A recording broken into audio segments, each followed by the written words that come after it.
Got a sweat mustache. Yo, wipe that thing off.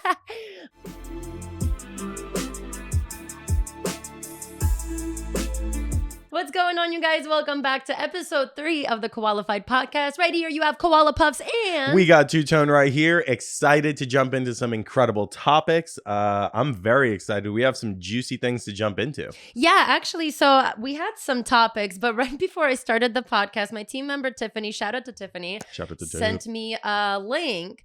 And the new article that was written says, famous San Francisco pot brand scores 18 million award against billionaire-backed investors. We all know this is about Burner and cookies. We love that beef has been going on for a while, I feel like, because years. Like I see cookies and I think Burner. There's nothing else that I think when I see cookies, I think Burner. Synonymous. You see Burner, I think cookies. Yeah. There is no cookies brand to me without Burner. In my opinion, I'm not right about everything, but that's how I see it. 100%. So you kind of know a little bit more about the beef and everything that's going on in the outcome right now. Can you fill us in a bit while I pack this bowl? Oh, okay. What are you packing in there? I would love a bowl. I'm going to grind up some, this is preferred cannabis. This is from Zolympics. We were going to talk about Zolympics next, so we'll jump into that. All right, cool. But here, if you want to sniff it. Yeah, let me get a little, put my nose on that.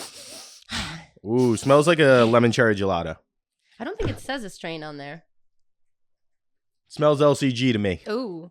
All right, so, tell us. Speaking of Burner and speaking of cookies, I think we all know the beginning. Burner came up and has been one of the most prolific growers / content creators / influencers in the cannabis community. Musician as well. Just connected to almost everybody that smokes weed on a high level. Yeah. And a lot of the celebrities. So super well-known public figure. Yes. He starts Cookies in San Francisco on Haight Street, right? And they're building it up. And obviously through the popularity through him, investors come in and investors kind of blow it up into this nationwide brand. Which people hate. Because immediately people are like, it's corporate. I don't like it. Super corporate. Because you don't get to build a community within a city or a state to then set up a shop. I think that's the best way to do it. To kind of dip your foot in, let people know, show some goodwill in the community. And then you put up a shop. Maybe you do a little bit of giving back to the community that you're going to build. This is how you launch a brand. That's how you launch a brand. So that at least it has some goodwill where it's setting up.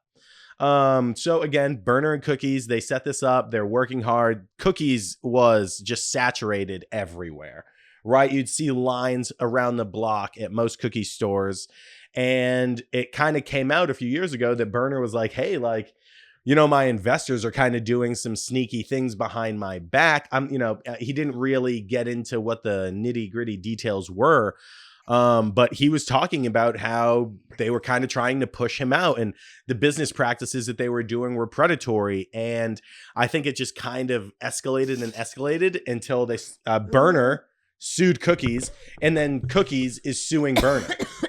Right? So it's like a back and forth lawsuit. And today Burner won. Well, it's still being decided, isn't it? So he won the preliminary, right? Where he won it's like 17 million in change. 17.9 million dollars. How much do you think the government's going to take? I honestly don't know in a lawsuit if they're allowed to tax you on that. Oh, me neither. I don't think. I don't know, because it's not capital gains. It's not like that's something that somebody basically took from you. But don't you have to pay a tax on every dollar that goes anywhere? I mean, once he has the money, he'll be in a new tax bracket, right? For sure, like that. Okay, sorry, continue. But yeah, so he was awarded the preliminary hearing, right? The money hasn't actually been transferred, but he won the first decision. And then that needs to be upheld in a second court decision in April. But from everything that I was reading, it looks like that second one is kind of a formality, and maybe it gets knocked down a few $1 million, but 9 out of 10 chances is that he walks away upwards of $15 million. And I'm excited to see what he does next, because I don't think that he really wants the cookie brand. I think that it's been tainted. Tainted is a good word. I think it's been tainted by the cookies people. And like when you're working so hard in something and you put your life passion into it and it gets fucked with like that, you almost like the name doesn't have anything to do with it. It's what he did. It's his presence. It's his energy that can build up a brand. So I'm excited to see if he, launches snatches something new. You think he is? That's your guess? I would like to see him He's launch gonna something come out with new. milk next. I hope it's not milk. The I really hope it's pudding? not milk. I hope it's not bread pudding either. I don't like either of those. Flan's not bad. I love flan. It's crazy because this is something I've actually never really talked about publicly. But I had a very similar situation with cookies. Because a lot of you guys know I had a brand that launched with cookies. Mm-hmm. I had a flower brand that got launched. It got put in several dispensaries, and that was really cool. But there was a lot of things that were going on behind the scenes that was a little bit like, put the brake on it. And the thing that really kind of hit the fan was they put out a product without my approval. I'm very big on quality of the product. Yeah. And your name's for on a while, I've been telling people personally, don't go with distillate vape pens. It's just not it's cheaper, but you're harming yourself. Your throat's gonna hurt. Your lungs are gonna hurt. They don't know the science behind the distillate. And so Cookies went ahead and still dropped a cartridge that was distillate when I did not approve that. And that really I didn't even know. Somebody messaged me and said, I purchased this vape. I'm so excited to try it. And I didn't even know that it was for sale. I've never seen Didn't even tell you that the SKU is getting created. No, they did tell us that the SKU was being created because I was taste testing. Okay. I wanted to put out a disposable live resin. Okay. And they did a cartridge distillate and they put it out, and I get a DM. Somebody, not even a DM, I got tagged in a story that somebody purchased a cartridge, tagged me and was like, oh my God, I just bought this. And I was like, wait, nobody's supposed to be able to buy any of this yet. Yeah. And that turned into a really big argument, turned into a really big fight. And they definitely big balled me. And that ended up terminating our partnership. Because there was basically they were like, you have to sell this. They tried to scare you. Yes. They were like, you have to sell this. We made this. We put money into it. It's well, it's not my fault. You put money into something that was not approved. Can I get the okay first? Yeah. And in our contract, it says they have to get a written approval on absolutely everything. The packaging, the product that goes inside. Why am I taste testing if you're still putting stuff inside? It's an illusion of you having control. Absolutely. So I don't know what was going on with Burner and stuff. And I feel a little nervous even talking about this because I just it's one of the most powerful companies in cannabis. Yeah. Obviously, they have money. They're about to pay somebody $18 million for a bad decision. It's insane. But it's just crazy seeing that because obviously there's a lot of other stories that come up about cookies and everything else. But it's just it's tough. And the really sad part is you kind of mentioned it. Somebody comes in with their heart. Something that they really like. They want to launch something that they put their name behind. And then somebody comes in with money that all they care about is the profit margins. And that is it. How much money am I going to make off of what I put in? Yeah. It's not about, are people going to like it? Is this going to be the next cool thing? Profits. Your profits. How can we cut a corner and get a cheaper product, cheaper packaging, cheaper this, so that we can make more money? And that's all these people care about. And that's why it is really hard for somebody to scale. Yes. Because you can't really do it by yourself because it takes a lot of money, especially in cannabis, because you have to do it tested right by the book, license. But then once you try to partner with the people that do have the money, it's really, really difficult to find people that have the care behind that. And cannabis is one of those things. It's an industry that the quality is seen before you even try the product. You can crack a bag open and just tell by the trim job, by the nose, by the aesthetic of the flower, was this a time taken process or is this just quickly done? And I think we saw that go, Cookies used to have some of the craziest weed and then it just regular. Just everybody's going in there. People are complaining. My weed looked old. It didn't have a good nose to it. And it's just people like Burner, like you said, you put your heart and your soul, and he was doing it when it was illegal. So he was also putting his freedom on the line to really build this up. And people come in who, you made millions of dollars in real estate and now you're no, I know how to make money. And it's different. It's very different in cannabis, and you need to take your time, and it needs to be crafted products so that people see it. And we're smoking these things. It's not like you're taking a sip. This is going into your lungs. This is a serious thing. So Yeah. I'm happy for Berner. I hope Yeah. that he gets back to his quality. I hope he gets back to what makes him happy in cannabis. For sure. And for everybody else who's stuck in a position like that, like I hope that people just see that, listen, maybe you don't need to scale as fast. Take your time. But make it like heart. Yeah, Have heart and in it. have your heart in it. Take your time, and the grassroots will build it up. I don't think I've seen anybody in the cannabis industry in Los Angeles, because I haven't really gone to that many different states, but I see the people who have just focused on quality and focused on preparing things that are going to be really loved and enjoyed. And people see it. And I see those people always doing well. Are Yeah. they the richest people in the world? No. They're the happiest. But And they're I was just smoking about the to cleanest say, shit. they are the happiest, and they are smoking the smoothest weed on the planet. You know, tough to have a life better than that. One thing I do want to say is because like the one thing that does suck is like now, you know, when like Berner and dealing with all these people that have a shit ton of money, like the worrisome comes from like you feel worried to even go against those people. Like I feel worried even talking about situations that have happened that are facts, because you just said people have money. They want to erase you. They can.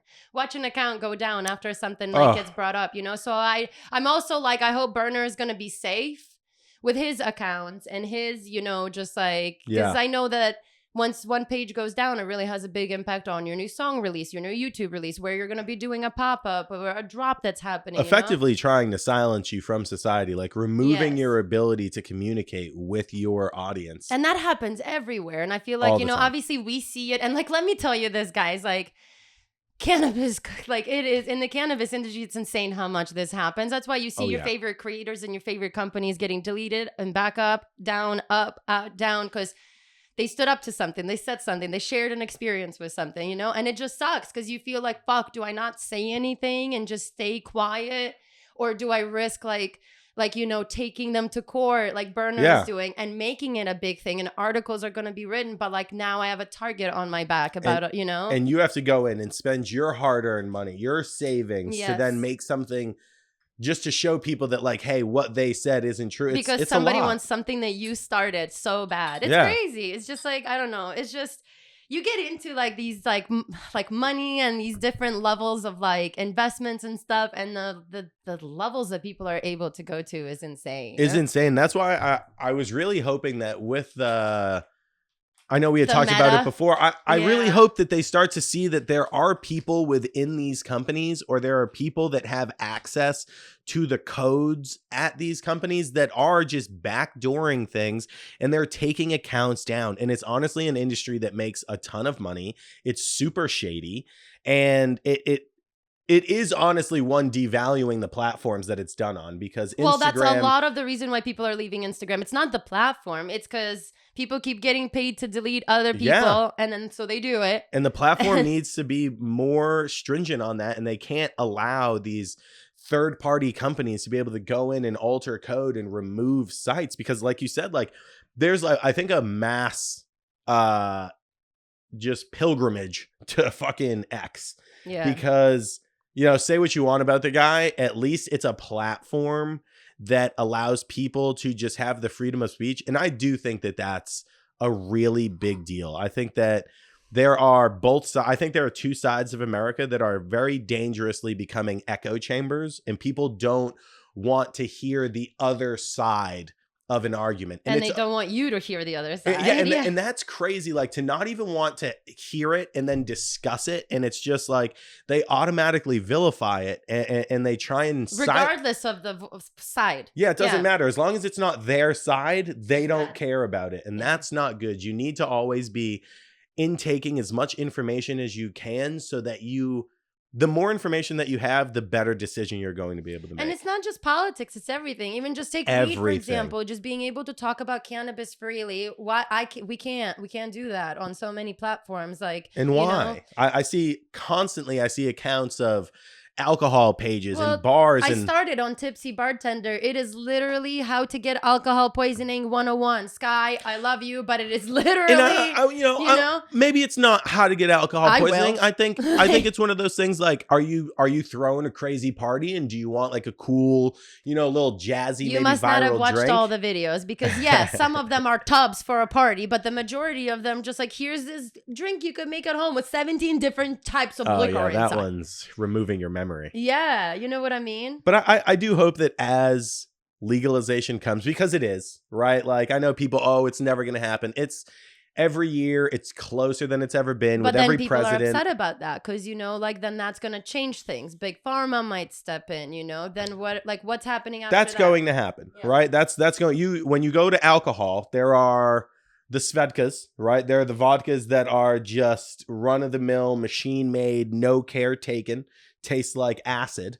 And then there are the ones that are very handcrafted, even like beers. You see a milkshake beer where you got to roll it. And like there are these smaller, more craft companies that are making milkshake beer. Oh yeah. They have these beers now that they come in like these huge cans, and they're like a juice with a beer. And they're like these craft mixes of alcohol that they're very diluted popular. Beer? It's not even a diluted. It's a different type of beer. I'm not doing a great job of describing it, but it's like a beer that tastes like a milkshake. You know what I mean? It's not for everybody. Milkshake, I will go to In-N-Out, and if I want a beer, I'm going to a pub. But let's not combine those two. But there's just a lot of like craft things that you can make, and I think that's, you know, with cannabis, there's going to be, even with cigars and tobacco, right? You could go get a Marlboro Red, which is like the lowest of the low quality wise. Or you could go get like some incredible Moroccan tobacco that, you know what I mean? And roll your own cigarette. And yeah, I guess. There's just like levels to things. So I think cannabis is going to obviously have a lot of that commercial, no love, just run-of-the-mill weed. But there's always going to be people like the Blueprint, Reserved. Always going to be people who are taking their time, and they Red want Dragon that. extracts. Wow. Shout out. One of the best stuff I've smoked. Just the smoothest hash. And it was fresh press. Fresh press is a little bit harsher. And then their flower, I thought it was air. It was there. Yeah, the fresh press was harder, but harsher, but it was so see-through. It was like, is there even anything in the jar? Yeah, absolute clear. Let's talk about some really cool setups and brands, because we recently went to Zolympics. If you have not heard of Zolympics before, it is this badass event that happens in Los Angeles, and you basically all of these booths set up little activations, tents, however big they want to go, to showcase their product, to showcase what they might have releasing very soon. And for a lot of these brands, it's a great opportunity to really personalize the booth and get, catch somebody's attention that might have not stopped by your 10 by 10 tent, otherwise. So Hall of Flowers also does a really good job with that. But Hall of Flowers is more business to business. It's more like you want to network, you want to make some new friends. That's where in the industry. They go crazy. Yeah, they go crazy. Those setups. I mean, hundreds of thousands of dollars go into some of them. It is insane. Yeah. Going back to Zolympics, though, now that's like, I feel like for the people. It's like a bunch of booths that are set up. Mostly it was flower brands and rosin brands from what I saw. And you got to try a lot of the product. They had like some rigs at booths so you could try it.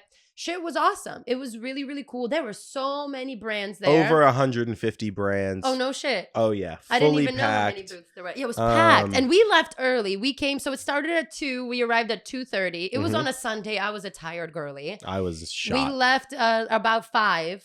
Yeah. We left at about 5. It went on till 1 in the morning. And what, Gucci Mane was performing? He came on at 11 o'clock. 11:30. I was asleep.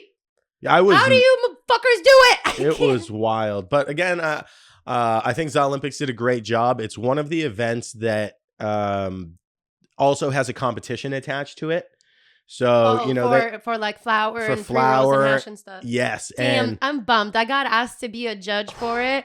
Which one? For the rosin. Oh, wow. There was 75 different rosins in there. I fucked up. I fucked up. I really fucked up. You would have got to try some rosin that probably isn't on the market. Yeah. Because a lot of those I don't know these things. I was literally, every time I get a message about anything work related, I send it to my team. Contact my team. And sometimes they don't contact the team, but I gotta filter through it so that because I end up forgetting to respond. I'm filming a YouTube video. I'm live on Twitch. I don't want you to think I don't care. I'm stoned. Thankfully it's every year. So I haven't never been to one. So now I do. Yeah. But yeah, the companies were doing really cool activations. And that's one thing that I do love about cannabis. And I think it's something that is new of the last couple of years, where companies come out. I think it was Blueprint that had one that I really loved. I have one of the jars on the table. Yeah, Blueprint It was the Cannabis. chef strain that they were emphasizing. They had like this cafe almost that you would walk into, and they had the cannabis there, but they were also just baking pizzas or bread, croissants, cookies. They just had this whole bakery in the back, and it's because the strains were the bakery or the chef and things like that. So the baguette. I like how people are It's outside the box. It's outside of the box. It's not just a 10 by 10 with It's outside the booth. Shut up. It's outside your 10 by 10. I like it. Name of that episode, Outside the Booth. So yeah, that was cool. I thought Hash Blueprint House had a dope setup. Hash House went with the trap house vibe. It really did look like some house in rundown Detroit, like no roof, the windows were boarded up, and then you walk in and you know, you open up the oven and there's a bunch of hash in there, and he had the dabs going, and there was like a bunch of fake money. It was bands on bands on bands, fake ass. I wonder if anybody tried to like take it thinking they did. So they put $30,000 of the fake money out on the table out front, and in the first like 3 hours it was all gone. And it was just funny. You know, this isn't just real money sitting here. They were doing, and I don't necessarily encourage this, but they were doing tattoos in their booth. I like the tattoo thing. I do too, but the concern of like, you know, it's like, okay, everybody's walking by, coughing of the dabs, touching things, you know. For sure. That's the only, like, is this where you want your tattoo? But it's an experience. But I think you go, I know that the guy that they had is like a very, you know, takes his job serious, and they're always just making sure they're wiping you down with the cloths, making sure that you're good to go. And they're quick tattoos, you know what I mean? It's a 2-3 minute quick little HH, but super creative. Man. I loved it. I won't lie. I would probably, the Hash House logo, the Hash House tattoo, it's literally the word hash, but instead of the A, it's the house with the roof going down. Yeah. Which is so funny and ironic because they didn't have a roof at this activation. Yeah, and the roof has a little leaf off the side of it, and that's all you'd... I feel like I would get that tattooed. It's a sick fucking logo. Because it doesn't even look like you're like repping a brand per se. It just looks like you like hash. Yeah. And I fuck with it. That was really cool. One of the other booths there had a buck hunter game there. Listen, one of my favorite bars in Los Angeles is Barney's Beanery. Oh my God. And it is just like a super like what I know it's by you and you you hate it? No? We could go down Mark there is judging it so much. Mike just wants us to do a podcast. Yeah. Okay, so let me tell you this. My podcast producer lives in Hollywood. I do not. And he wants us to come do the podcast over there. And I do not want to do the drive every 2 weeks. So I'm like, come, I'll pay you extra. Please come do it over here. And he's like, but if you do it at the studio, you get to be next to Korean barbecue. I'm like, nah, man. Got Korean barbecue right here. He's like, but then, you know, now you're next to Barney's Beanery. And you can go play Buck Hunter. So that this booth had Buck Hunter, and it just gave me like, it made me feel like I was with my friends at the bar. We're about to play some pool because this specific bar, Barney's Beanery, has a bunch of like little arcade games, old school, a shuffleboard, and then karaoke night sometimes. Is that the bar that has the funky seats? Yeah. The seats are all like weird, like a seat from somewhere else. No. No? No. Okay. This has like, you walk in and there's a Harley inside. What? And there's like a bunch of license plates on the ceiling. No, this is for sure the same place. But what seats? They were just like their bar stools are not like typical bar stools. They're maybe like we need to different. go because I don't. Do you know how wasted I was every time I was at the bar? You think I remember the seats? I was living in Hollywood when I was in my early 20s. I was turning up. I've only gone to Barney's like 2 or 3 times with friends who were drunk, but I'm not really a big drinker, so I'm usually smoking. And they have incredible food. Mozzarella sticks. No, their mozzarella sticks are so good. Chicken tenders are fire. French fries are fire. Mozzarella cheese sticks are really good. Their waffle is really fucking good. A waffle? And then, because you have like everything. They have breakfast for like you could get everything. Oh, never. And they're never open hella late. Like, dude, I love this fucking place.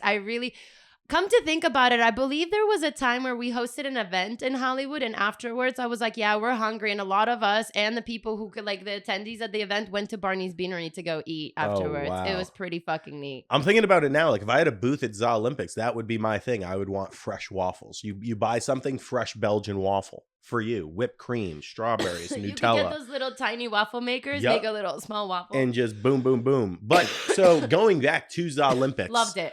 It was an incredible time. We were there for about 2 hours. What other events do you know that are coming up? Because I really want to attend some more things. Oh, Hall of Flowers is literally next week. It is, but that's like I said, it's a business to business, and that's cool. But I like going to the ones where like everyone is welcome to attend. I'm not too sure about like community events. We gotta find out. I don't know if anything like big is coming up. I know that every week in LA there are the smaller weekly events. Yeah, I want to go to those. Yeah, I mean let's I hit like a couple the up. smaller ones. I told you I like the smaller events because most of the time the dude who's growing the weed or pressing the hash is working the booth. That is nice. And that was kind of like, and if you tune into my live streams on Twitch, I'm live 5 days out of the week. So come and join because it's a fun time. We were actually talking about this the day after the Olympics. We hopped on live. And one of the things that like was just like, when I come up to, I want to meet the people at the booth that are like responsible for the product. Like if it's a grinder, show me the dude that fucking made that grind. Not like, you know, but like designed it. Show me the person that came up with this e-rig design or grew this strain. You know, I'm very curious to pick that person's brain and have a conversation there, you know? And find out like the history of like, how did that start? Like Clean Torch. Dude was like, I really enjoy how my joint tastes when I light it from my car button, the little push in, so that it has the coil that heats up in the car. And then he was like, I like it. I think it tastes better than lighting it with a lighter. And so that's why he took that and he made this. That's a fact. If I met somebody that was just running a booth, I wouldn't know that, you know, background. I'm just like, oh, just another product trying to pop out, you know, in the industry. Super cool. But knowing the background of it, like I fuck with that. ZA Olympics and a lot of these like bigger events, just like the owner is not there. The grower is not there. They're, you know, like they hired a couple of people to work the events because most of these booths had like 4, 5, 6, 10 people per booth. I think the owners might be there. They're roaming around. And they're not working the booth. They're not working. For these smaller events, most of the time, you're only able, like the parking is limited. So you're only able to bring 1 or 2 people. Outside of that, you're responsible for your own parking or your own ticket or whatever the situation. So a lot of the time, it's like, all right, the owner or the grower ends up being there. Because I think the owners know, like, no one's going to be able to sell this. No one's going to tell them how I made this strain happen. Yeah, like I will, you know? And that's just like really cool. So I do want to check out some of these smaller events that are coming up. Did you see during the pandemic, there was a time where you could rent out a full movie theater and like people were doing it and smoking in there? What? Yeah. When was it? Was like $200 to rent out a whole movie theater. Like the room. Like not the whole theater, like the room. Oh, yeah, one Cinema 12. Cinema 8 for us. That's incredible. Yeah. And people were like posting they were like vaping in there. Not like taking bong rips. I'm sure you get kicked out. But that got me like, I don't know. I was thinking about this morning and I was like, do you think movie theaters are going to like fade out or not so much? I think that they will definitely, there will be less of them because TVs now are just getting bigger and bigger for less and less money. And I think that the movie theater is very expensive. I think that's the pull. Well, so many lights. No, I mean for the people who go, it's an expensive experience. It's $200 basically. If you have a couple of tickets and some snacks, mom, dad, and 2 kids, right? 4 people. 1 kid has to stay at home. Yeah, it's a lot of money. So I think they have to figure that out. I know that years ago, maybe 2019, they had this thing called Movie Pass. Oh, they still do. Kate and Chase have it. They pay a monthly subscription and they go in, but then they're like convincing themselves to go to the movies. Oh, see, I used to live less than 50 yards from a movie theater. Oh, so you were like, I have nothing to do? I would wake up, check my phone and be like, be 11:30, huh? I'm in.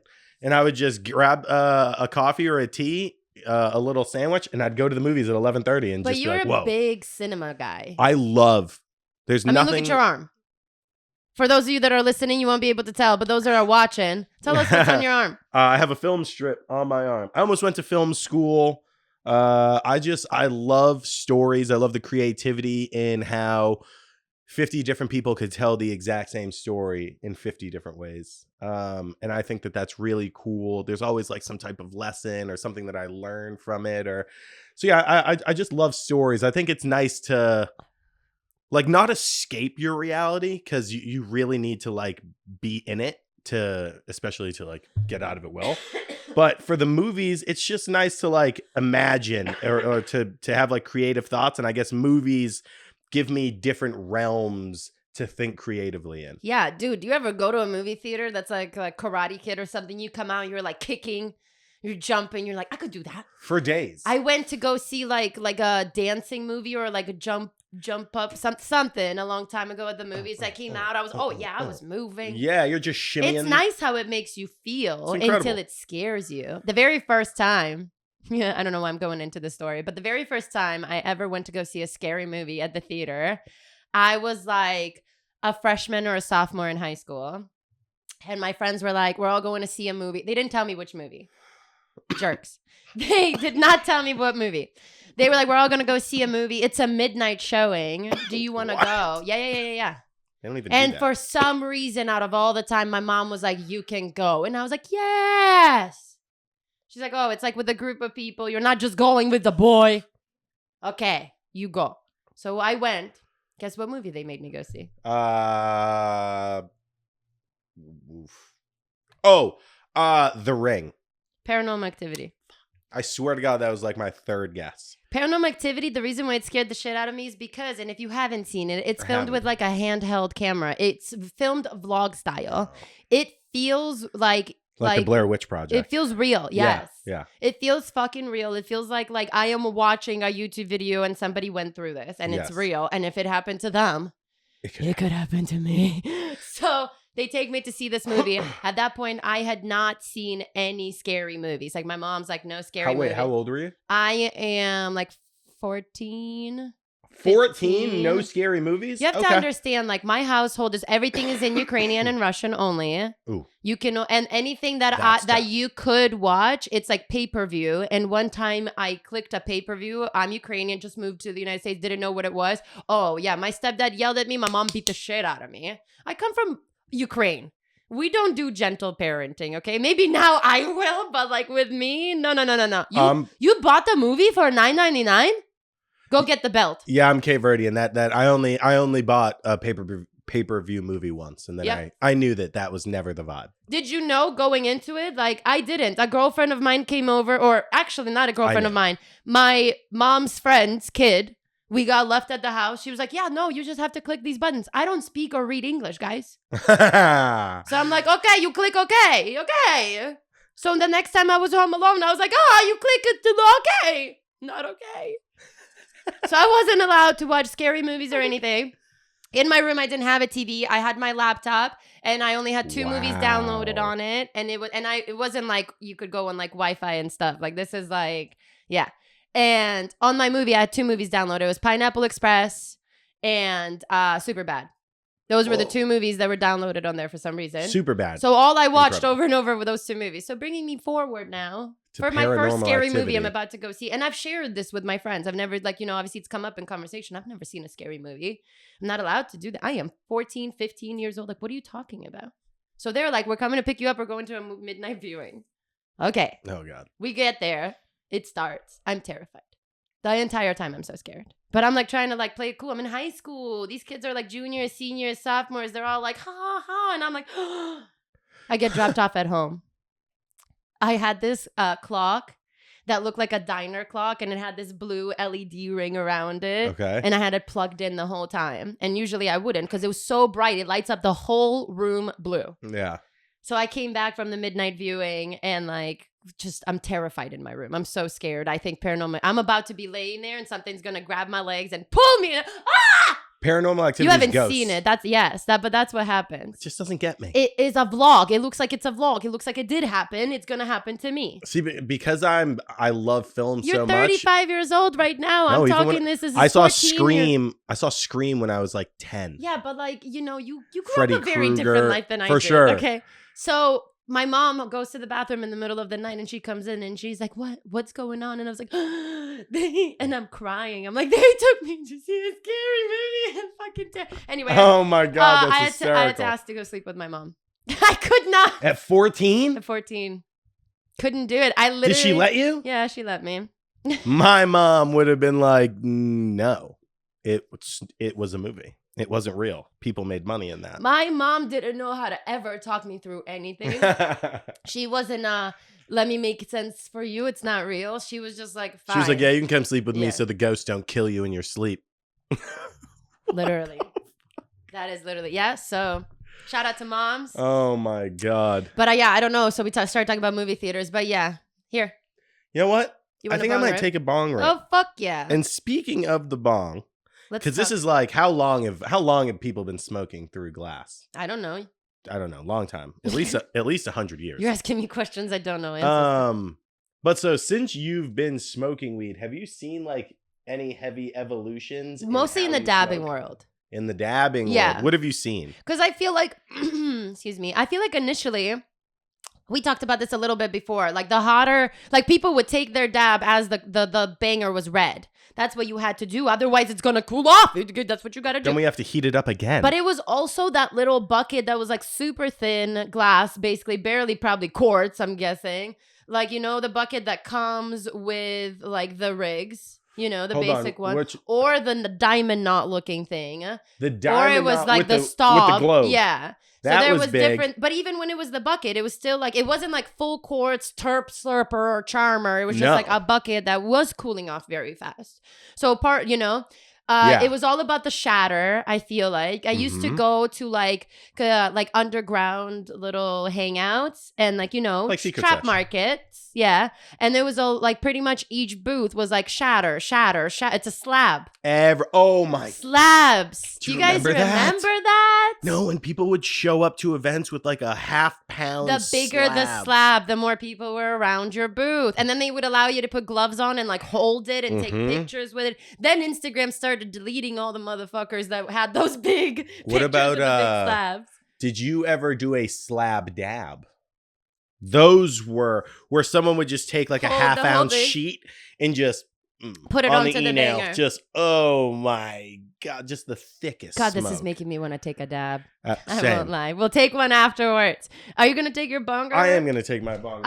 But yeah, I think the biggest evolution has been in the dabbing world because it's literally become like the bangers have upgraded. Yeah. The heady glass, the art around the glass has just exploded. Exploded. Yeah. It's literally a collector's art form now. And then the form of concentrate, it went from shatter and like, saucy and like sugary crumble stuff. Now, like if you're dabbing on the best of the best, you're dabbing on hash. You're dabbing on hash. But again, hash has different forms of hash. You can get that fresh press, which is a little like a pull and snap, very sappy, I would say. And then the cold cure is a little bit more like a butter, I would say. Love it. It looks like I can't believe it's not butter, but it is butter. Like it's spreadable. Hash, if you had a butter knife, you could spread it across a piece of bread. In the flower world, I mean, the glass, I feel like it mostly used to be beakers and straight shooters. So I feel like a lot of that I'm scared. Why are you scared? Because I just like don't take bong rips, and I feel like I'm going to have to hit this whole thing. Once you see this like smoky, like so milk slower to catch. Yeah, you caught it. Perfect. There you go. That was a big rip. Oh God. Tone only dabs, just so you guys know. He really doesn't smoke flower. So every time he does, it's special. You good? But yeah, I feel like in the glass, like for flower, it was mostly like beakers and straight shooters.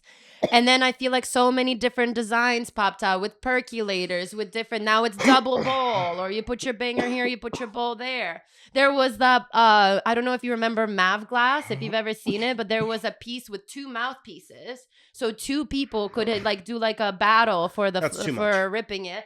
It's like, but it's not for every day, right? But it's cool. Like, it's nice to see. Stunned in Glass. I remember when Seth Rogen posted with the gravity bong with it spinning on Twitter, I think it first went up. Oh my God. The first time I saw that, I was amazed. I was like, oh, that's a cool party piece. That is such a cool party piece. It flips, right? It doesn't, anybody can use it. Yes. Super cool. And then that like escalated even on that, because then it was like, you could mount it to your chest. It could go on the wall. You could dab through it. Mount it, like drilling it into your home. No, it's awesome. Is insane. I had it in the smoke room here, and it was incredible. That one's a little much. I think it's badass, because this is a smoke room. The fuck are we doing here? Watching cartoons? We're smoking. For sure. Give me the smoke stuff. I think another thing on the weed evolution that I've seen is the exodus of the lighter, and a lot of people being like, I'm spending all of this money on this incredible weed, and then I'm lighting it and I'm tasting the butane, I'm tasting the carbons, the carcinogens that are in the gas, like, and so you see I think the hemp wick. The hemp wick was first, right? And then and then I started to see like the plasma lighters where it's like the electric, like bzzz. I have this is really weird. I have a sensory issue with hearing for some things, and those lighters hurt my ears. Really? I can't like do that it. And it's gotten electrical worse. sound. Yeah. And it's gotten worse through the years. Like it like actually like hurts me. It's so weird. Whatever frequency that is, it's so hard for me. And then now you got the clean torch. Did you ever use the glass rod? Not the rod, but I used that glass disc that we got from Black Market Glass. I love that. Yo, take a second, go on Black Market Glass and type in disc, bowl disc or something. Something disc. like that. And it's this like yellow, the one that I got yellow. I think they're all the same color. It's this little tiny disc that you torch up, heat up. It's like a quartz disc. And you drop it on top of your bowl, and it's just a clean way to take your rip, and it tastes amazing. Tastes amazing. And you can even drop whole bowl. Yes, and you can even drop some wax on top of it, because that is hot enough to melt some wax. So you could actually also, if you don't have a rig, you don't have a way to take a dab, that's a way that you could do it. I have a burp. Hold up. I'm sorry. That was a solid one. It was like a smoke burp that was just sitting in here. You ever have that? No, had a lot of bass to it. Have you ever swallowed by like accident mid like smoke, and you swallow some smoke, and then when you burp out, that smoke comes out? No, that's like if I go to do that, that's when I start coughing and I feel like I'm gonna throw up because my body's like, "Don't you do that?" Oh, like eject, eject, eject. Okay. So I don't get that. I see that. Alrighty. Listen, I mean, I feel you. Oh, I am. That bong rip got me. And speaking of the bong rip, I see that we're about to finish this blunt. I think that's another thing that we've seen. What? The evolution of blunt wraps. Because when I first started smoking, it was all backwoods. Oh no, it was like actual cigars. Like you were getting like a game cigar or a Dutch Master, like a box of cigars, and you'd unroll the leaf and then you'd slice the center thing. And now we're at the point where Brothers Broadleaf, right? Like, but this is a cigar wrap. That's what's amazing. They took that. The cigar companies are seeing it. They're like, listen, why are we only doing because Brothers Broadleaf, they still create cigars. Their grandfather is like the cigar maker. So the family still produces cigars. Yeah. But the 2 sons that started this company, they're all like blunt wraps for the weed. They saw different lanes. It's for the culture. And it's super cool. That's what I love. It's gone from tobacco that you didn't really care, like I'm just looking to roll a blunt, and now people are starting to care about their blunt wraps. They want that higher end tobacco leaf, something that's again a little bit more time taken to it. Maybe it's not sprayed with 85 different pesticides. I've never seen anybody wash a Brothers Broadleaf. The only reason I do, you might have seen me do it. Oh, well, maybe I guess you didn't see it. The only reason I've done it is when my wraps, I've left them on like not closed all the way. They got dry. And so I run them under the water to rejuvenate them. So you're not really washing it. I'm not washing. I'm bringing it back to life because I'm not going to waste it. But it's so dry. If I try to unwrap it like that, it's all going to crack. For sure. With that being said, like I've noticed a lot more people nowadays are like more conscious of the blunt and being like, I don't want the nicotine. Let me go to the joint world. I know a time is going to come when I'm going to do a hard stop to the blunt and I'm just going to move on with the joints. But like for me personally, I don't know. A joint doesn't hit like that for me. And we kind of were talking about that again on one of my Twitch live streams. But I was saying how like, one, look at how much I can talk and this blunt is still lit. It would have went out if it was a joint. A million times I would have to keep relighting it. And it would be like just going out and I'd be talking and it'd be going out. So I feel like I need to hit the joint a lot more. And like obviously one thing that I brought up in the stream was that when joints first like started being a thing, well not like first started being a thing, but like like 10 years ago or something like that, when I was making content, most of the joints were pre-rolls and most of the pre-rolls were caca because a lot of it is shake. It's the leftover, like they take the buds to put them into jars to sell them and then whatever's left at the bottom of the bag. And some companies still do that. Most pre-rolls are still that. I will tell you this. Something that I've noticed, the joints that have a glass tip on them will usually have better flower. They will not have the shake. Yes. Because you're then also paying a little bit more because there's a glass tip on it. It's just a little bit better. It's nicer. It's not going to get wet, Yeah.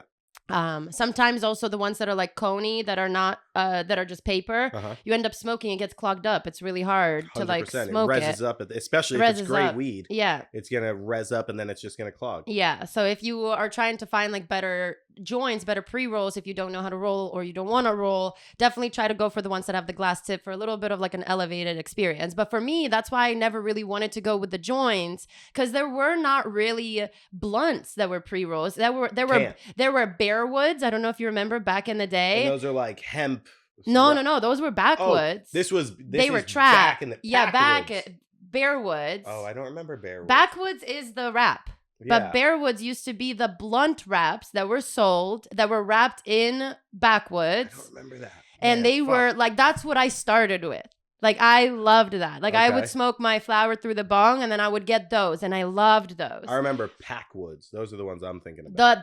There's also those. Yeah. These were before that. This is literally early. Like 9.5 years ago, 9 years ago. 2015, 2016 shit. So I would get those, and obviously you get the nicotine rush from it, so obviously it makes you feel like, oh my God. But I liked that. So that's what started like the blunt journey for me. And then whenever I would try a pre-roll, it just tasted like bad to me because the ones in the Bearwoods were, you could see its nugs because it was like hand broken up flour. It wasn't ground up. Yeah. So you saw it. It wasn't like shake. No it was one wants some a good bullshit stuff. pre-roll in a blunt. Like now it's like twice as much coughing. Yeah. So that's like what started it for me. So I never really was like on the wave of like joints, and then I didn't know how to roll. And then I learned how to roll, and I was like, I don't know, like the blunt wrap was like easier for me, I think, than the joint paper. A little more forgiving. And I just kind of like ran with that. And like, but I know that a lot more people, and I noticed it even on my Twitter, are like, yo, you got to leave the blunt wraps alone, go over to the joints. But I'm like, listen, like I don't have any bad habits. That's like my only bad habit. Like, let me have, it's my only vice, like that. And I think that there are certain weeds that pair incredibly with the oils of the tobacco. Yeah. Especially I used to roll a lot of blunts and used to love smoking my blunts, and I would roll my blunt and then I would let it sit or like cure. Oh, for how long? Like maybe 2-3 hours. Did you ever put your roll up in the microwave? That? No, that sounds. So it's that sounds bad. I don't know. Yeah, I don't know. It was, I think Wiz Khalifa was the one. Really? What was he doing with that? It just like activates. I have no idea, but yeah, no. I'm so full. I want a bong rip. Okay. I've never seen that, but I'm gonna look it up and I'll show you after this, and maybe we could talk about it a little bit more on our next podcast. For sure. If I'm smoking weed, all day, I definitely will smoke joints, but I like a blunt. I think it's a little bit different of a combination. I like the little head rush that you get. I don't want a big one like a backwood where I'm spinning 10,000 miles an hour. But a nice chill blunt, I think, is always going to be enjoyed no matter how old you are. Also, since we're already on the topic, I mean, edibles used to taste like you are chewing on weed or eating distillate. It used to be absolutely terrible. And then it started getting better. It started getting to the point where if you are distracted or high enough, you will just be eating it and forget that I hate that. I liked the like distillate days. I liked when I would take my first bite and be like, ugh, and spit it out and be like, that's so much weed. Because now it's like, oh, try this cookie. That's what they say.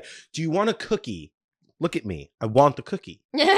And I eat it. And I'm like, wow, this is like incredible flavor, like good texture. Asleep. Like you guys use high quality milk chocolate in here. Yeah. And so I eat 4. Right? I'm like, who eats one good cookie? If it's a good cookie, you'd eat more than Each one. cookie is like 50 milligrams tones on the ground. Yeah, and then I'm sitting there, and I'm a big guy, but for some reason, edibles hit me so hard. You're not used to them. You never really eat edibles. Yeah. So your body's like, what the fuck form of THC is this? I feel like I'm on actual drugs. I'm like, yeah. I don't like edibles. I wish back in the day, I used to get a lot of sponsorships for edibles, and it was when everything tasted like distillate because that's just what it was. It's what everything was. So I'm like, man, I'd rather take those edible sponsorships now when at least they taste good, and I'm just like eating candy. Mm-hmm. But yeah, no. Listen, everything in this industry is like growing and changing, and it's really cool to see because like just take a step back for a second and look at like the beauty industry and see like how many branches of beauty industry and like different things and the same thing done in a million different ways. That's where we're heading. Yep. And we have been like kind of witnessing it. Even right now, it's still like such a beginning stages on the grand scale of everything that's going to happen in the lifetime of cannabis and legalization and like all the products that are going to be out there, like the McDonald's of it, the crab boil of it, like those key chain like places that are going to be or things that are made in the cannabis industry or like dispensaries. Like we kind of have that a little bit, but like empires are falling down as we see. For sure. So it's like it's just exciting to see because I'm going to be like 90 and I'm going to be like, oh my God, back in my day. No, you're still going to be posting. You're going to be like, I remember this shop in 2017. It's going to be incredible. It's going to be so much fun. Yeah. I mean, I hope. I hope to I hope to be a part of it and see it all on the back end because as much as bullshit there is in the back end of any industry and anything, there's so much beauty knowing everything that's going on. For sure. And everything that's about to come out and all the like the creativeness is happening. And of course everybody's stoned, so the creativity is like leveled up. Yeah. I like to think about the minds that haven't even gotten a chance to interact with cannabis or to see what they do to elevate. Like who are some of the best growers of tomatoes or zucchinis or fruits? You know what I mean? Like these people who do craft high-end fruits. I want to see like when it becomes so mainstream that the best botanists in the world now want to dabble in cannabis and see what comes from that. I hope they make a YouTube channel because I'm going to want to watch it. Who knows, the greatest inventors, like once it's legalized and you're able to do it, I think we'll start to see some crazy things. So I'm very grateful and appreciative to be a part of the community. And I can't wait to see where it goes from here. Yeah, for sure. For sure. Well, I think this brings us to the end of today's episode. There's a lot of good topics in here. You guys, let us know in the comments what you think about everything that we talked about, what you would like us to chat about in the next upcoming episode. And I'm really excited for this journey of the Koalafied podcast because this is really dope to be able to just kind of like discuss anything and everything that we see going on. Yep. I'm excited for you guys to follow us along on this journey and see everything that we cover over the next, hopefully, couple of decades that we do this podcast. Woo! All the guests that we have on, maybe the new strains that we see. I just can't wait. If you guys do want us to bring on our very first guest, let us know in the comments who you would like it to be, and we will try to make it happen. You know it. With that, I hope you have a fantastic evening, and we will see you 2 weeks from today. Bye. Later.